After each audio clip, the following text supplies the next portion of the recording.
తులసి సిద్ధు అందరూ కలిసి బసవరాజు అమ్మకి తెలియకుండా కీర్తి సీమంతం జరిపిస్తూ ఉండగా సడన్గా బసవరాజు అమ్మ ఫంక్షన్లోకి వచ్చేస్తారు. అందరినీ కోపంగా చూస్తూ ఉంటారు.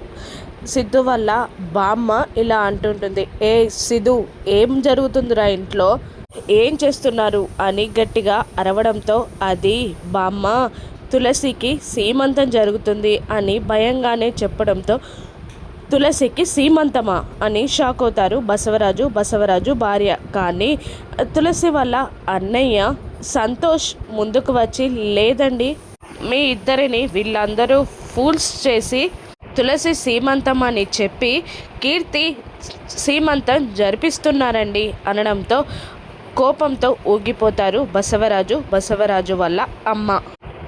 తులసి పక్కన దాక్కుంటుంది. సిద్ధు వైపు కోపంగా చూస్తూ ఉంటారు వాళ్ళిద్దరూ. ఇప్పుడు బసవరాజు అమ్మ ఏం చేస్తారు?